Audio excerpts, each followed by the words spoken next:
Hey everybody, it's time for another PCPer Mailbag brought to you by me.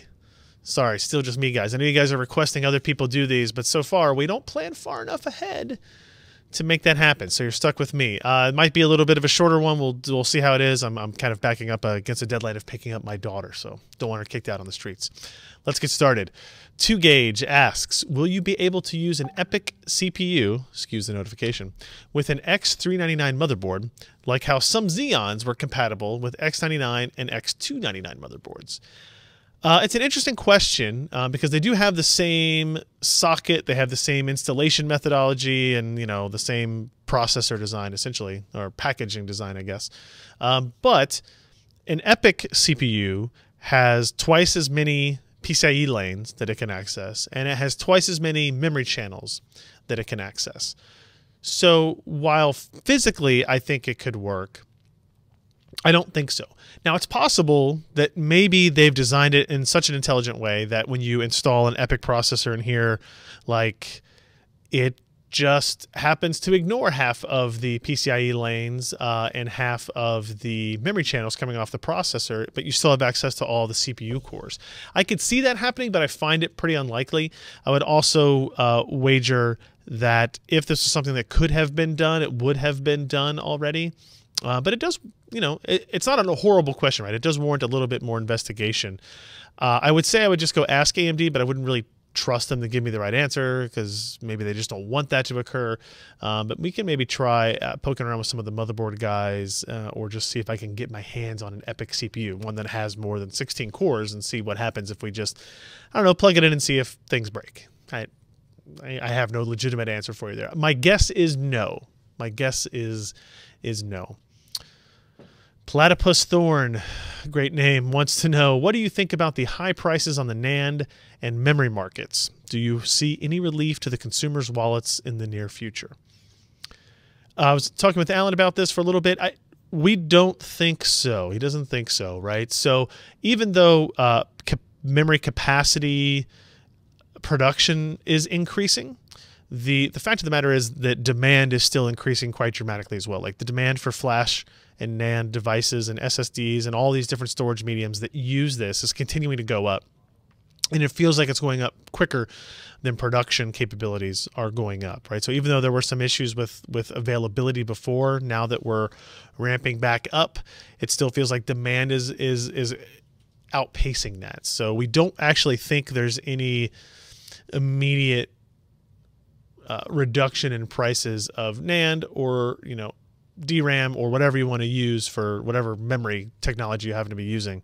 You think about the divisions of these types of memory technologies, NAND flash, you've got DRAM, you've got HBM, you've got all these different things that are all kind of competing for fab space and who's going to invest the most in these fab technologies. And it's a very difficult market, which is unfortunate for consumers. It's unfortunate for companies trying to create and develop products based on these memory technologies. But it is where it is, and we don't really foresee any big changes in there. So if you were kind of holding off buying that 16 gig memory kit because you thought prices were going to drop, maybe it's just time to suck it up and actually buy that memory. John STF72 wants to know, does DirectX 12 improve game visuals compared to DX11, or is it more about performance? So DirectX 12 doesn't.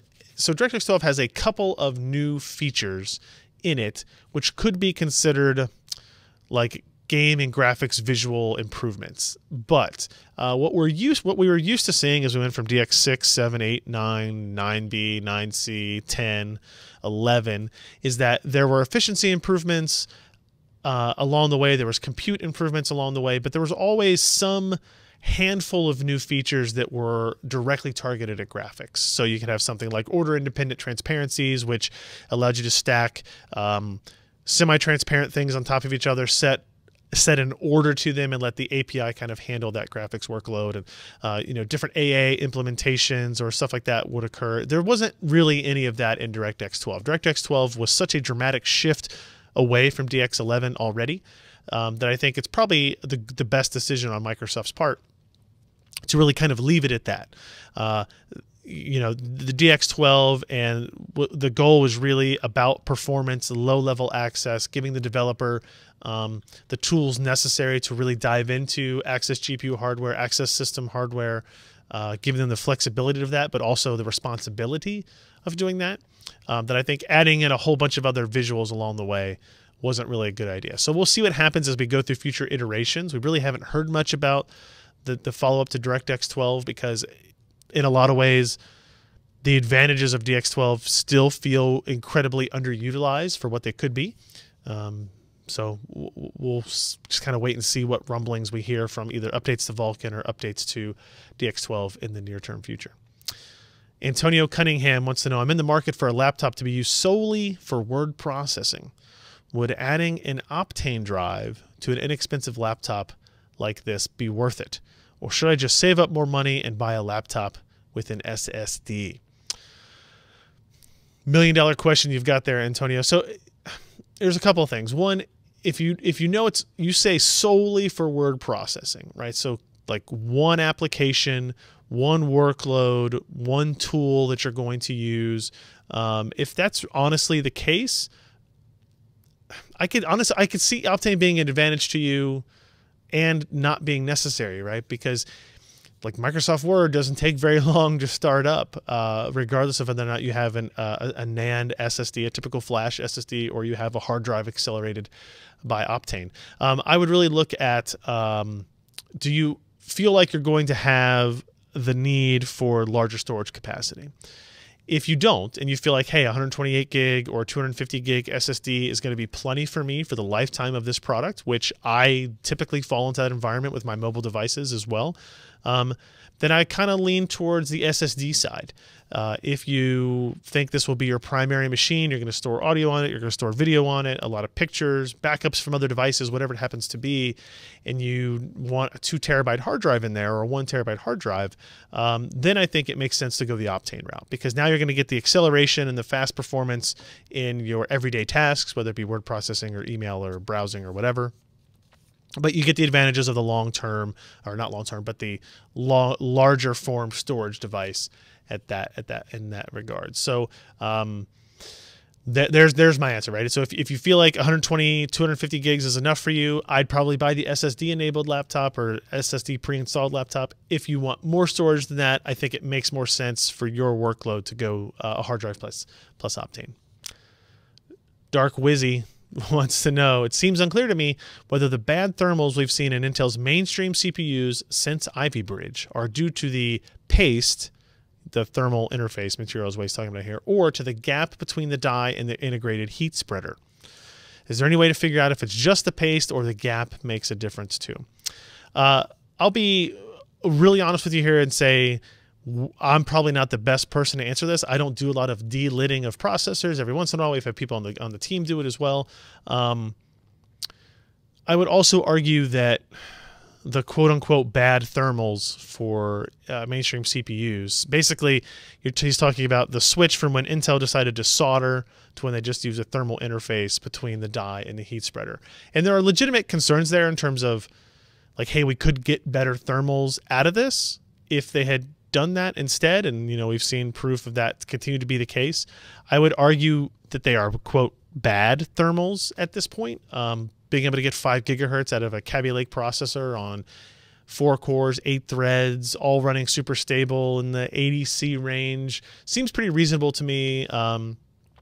Obviously, it could always be better. You could run on 120 mil coolers instead of 240, or run the fans at lower speeds, et cetera, et cetera. I don't know anything about the difference, about the gap between the die and the heat spreader.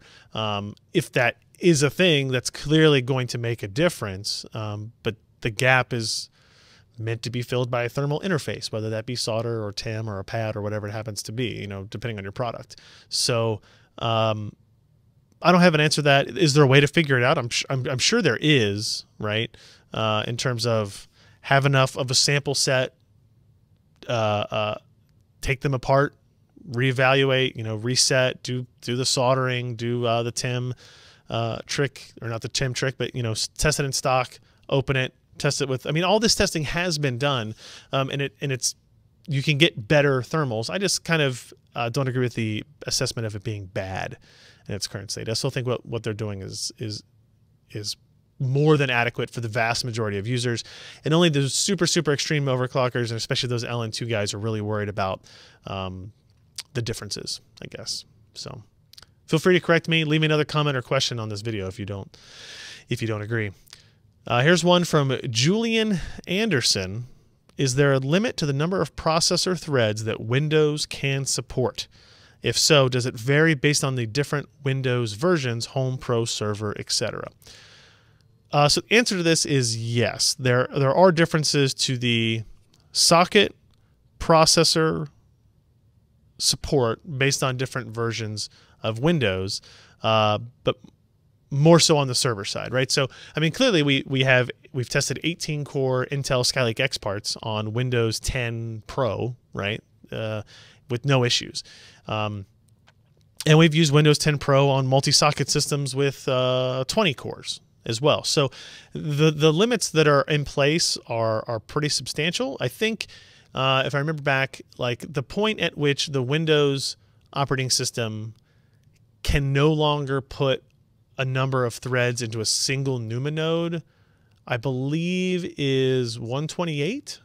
It's either 96 or 128, because there is a I think the 28-core Intel Xeon Platinum processor that has 56 threads. So if you have a 2-socket, you have 112 threads. I think that was the one. So it must be like, I think there's like a 96 thread limit to a single NUMA node, because I think when we saw those demonstrations from that Intel processor, they were breaking it up into 2 different workloads running in parallel, one each with 56 threads, and because they couldn't do one single one. So worth noting that.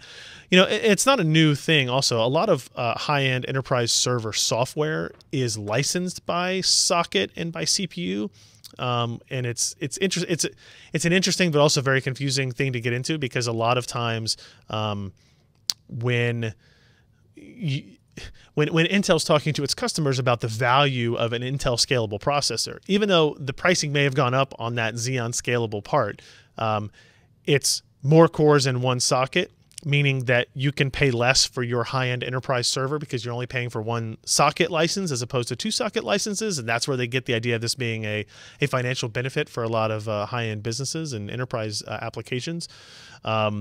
But you know, it's kind of a constant battle and discussion between the software guys and the hardware guys. Each wants to be the one, quote unquote, providing the value to the customer, and it all depends on what step of the generational changes are you in with either division as well. So I don't think there are differences in Windows Server, but I think like even up to like 2 sockets, everything, I don't think there's a division that any workstation or even SMB, small medium business server IT guy really needs to have to worry about. Here's a question from Sean. With the move away from 3- and 4-way SLI, and now Crossfire as well, do you think we will see more of a focus on micro ATX motherboards and consequently cases? It's an interesting question, right? So it was announced this week that with the release of the multi-GPU driver for Vega, which was officially released by AMD this week, they were only supporting 2-way Crossfire. Now, there's an important distinction between supporting more than 2 GPUs and supporting more than 2-way Crossfire or SLI. Now officially, both NVIDIA and AMD no longer support more than 2-way SLI or Crossfire, but that only applies to DirectX 11 and DirectX 12 implicit multi-GPU. I think it's implicit or explicit. Implicit multi-GPU iterations. If you have a system that has 4 graphics cards in it, and the game engine supports explicit multi-GPU, then it addresses those GPUs independently of its own accord. It doesn't have to go through any special SLI or Crossfire pathways in the driver. It basically gets to do its own division of labor between each of the GPUs. It's responsible for coalescing it all back, producing a single frame, making sure that the workload is evenly distributed, and getting it to the screen on time.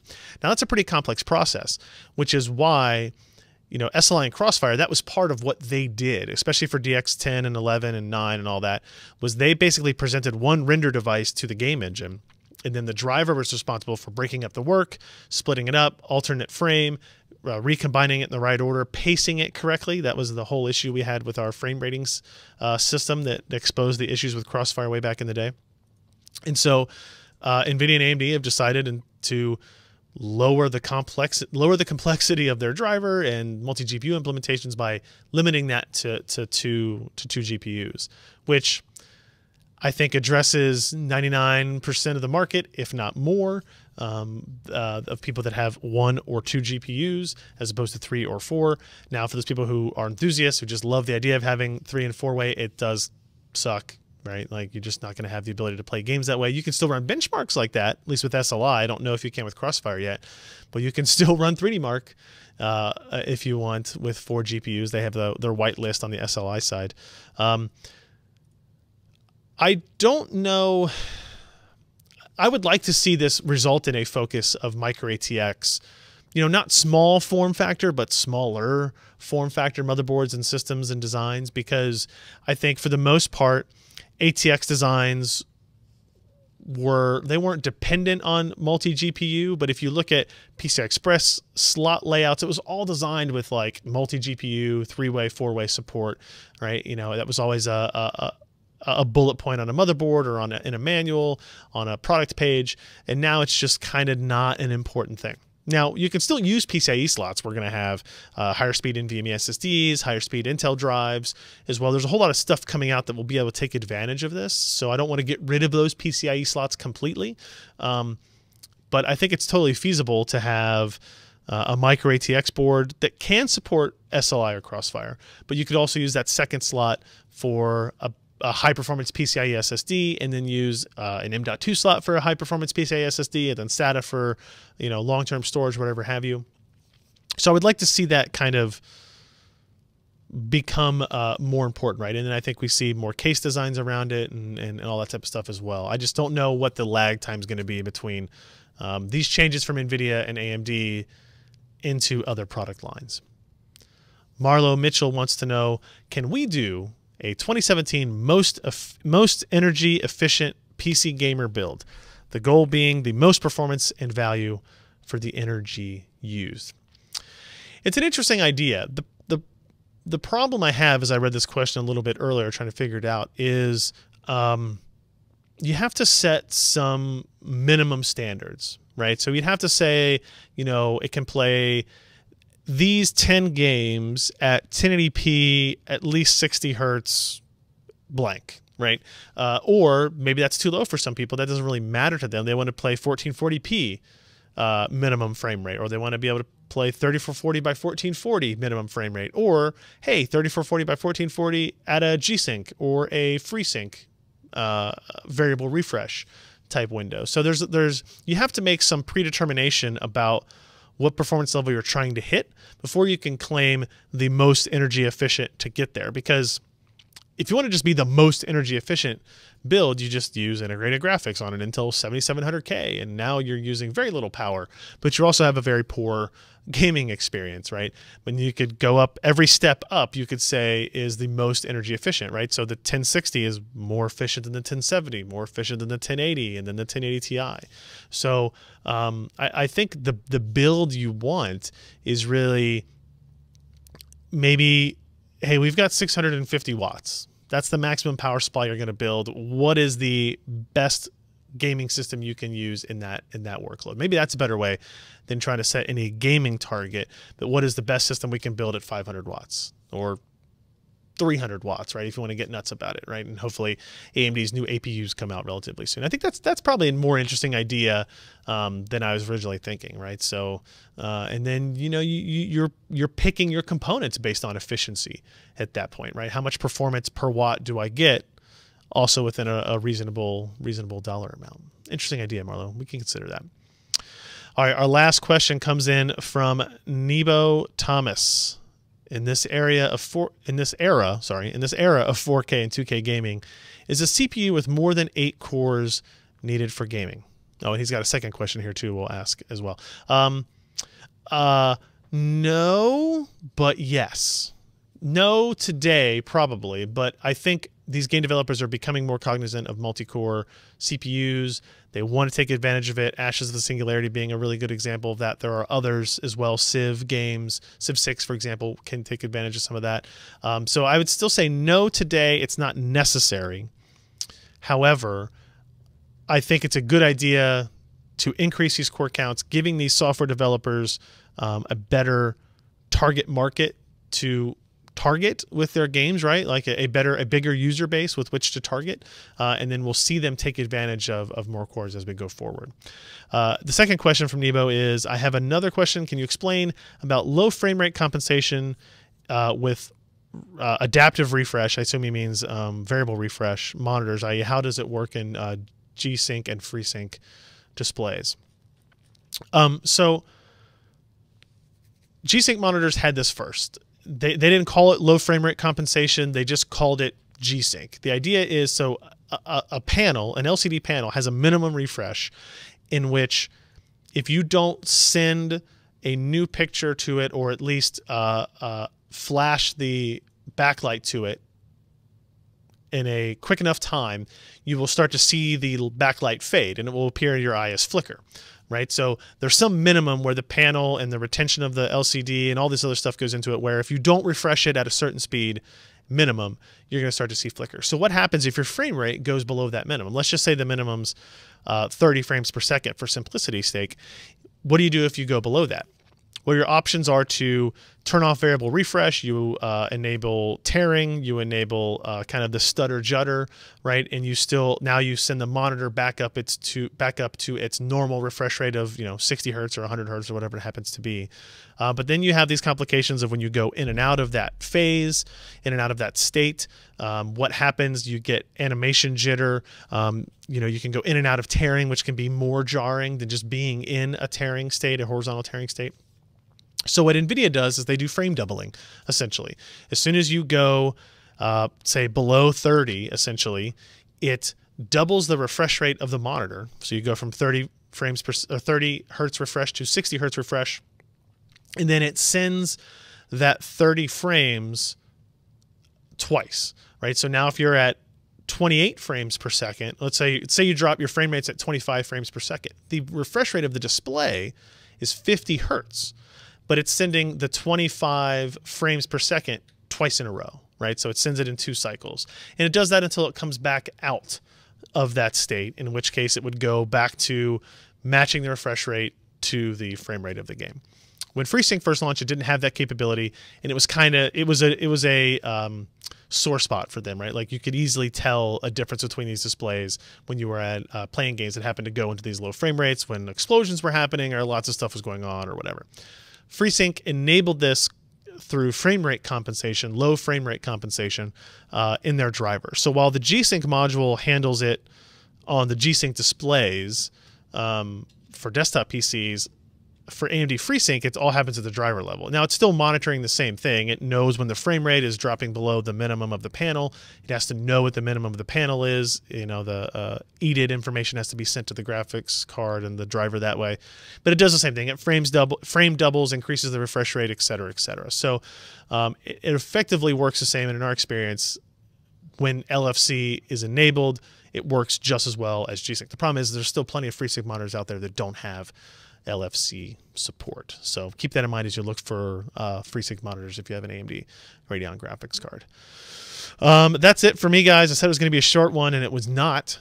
It was the same length or longer than all the previous episodes. So sorry to me about that. If my daughter's outside waiting for me on the sidewalk, I guess I know I'm a bad parent. But if you have questions for us, please leave them in the YouTube comments here for this video, and or if you're watching this on PCPer.com, you can leave them in the comments on the page. We always need your questions here to answer. They can be tech-related, not tech-related if you want. We're open to any and all that type of stuff. So make them fun, make them interesting, and we'll see you guys next week. Thanks.